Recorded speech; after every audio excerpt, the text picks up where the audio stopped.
అది ఎలా చేస్తున్నారంటే వీళ్ళు నరికి దొంగలు తీసుకెళ్ళిపోతున్నప్పుడు వీళ్ళని ఆపాలనుకున్నప్పుడు వీళ్ళు లైసెన్స్ ప్లేట్ లేని కార్లు కావచ్చు, లేదంటే అసలు ఇంజిన్లో కూడా చాసిస్ మీద నెంబర్లు చెడిపేసి దొంగతనం చేసిన కార్లు, అది ఒక చాలా క్రమబద్ధీకరణతో జరుగుతుంది, చాలా మెథాడికల్గా జరుగుతుంది.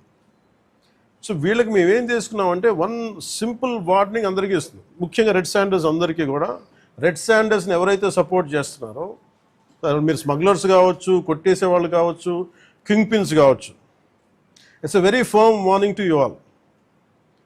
ఆపరేషన్ కగార్ లాంటిది ఎక్స్ట్రీమ్ లెఫ్ట్ వింగ్ ఎక్స్ట్రీజంనే హ్యాండిల్ చేయగలిగినప్పుడు ఈ కంట్రీ, ఒక ఐడియాలజికల్ బేస్డ్ ఉన్న వాళ్ళే కూర్చోబెట్టి కష్టమైపోతుంది లొంగిపోతున్నప్పుడు మిమ్మల్ని తాట తీసి కూర్చోబెట్టేస్తాం స్మగ్లర్లందరినీ. It's just a political will అంతే.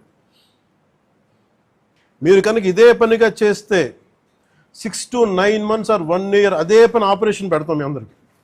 మీరు స్వచ్ఛందంగా ఆపారా మంచిది, మీరు ఆపలేదా ఒక 1 year 1.5 year ప్రత్యేకమైన special zone, special operation create చేసి మళ్ళీ రెడ్ శాండర్స్ ఎవడన్నా తిరగాలి చెట్టు కొట్టాలంటే కూడా భయపెట్టే స్థితికి మేము తీసుకొస్తాం.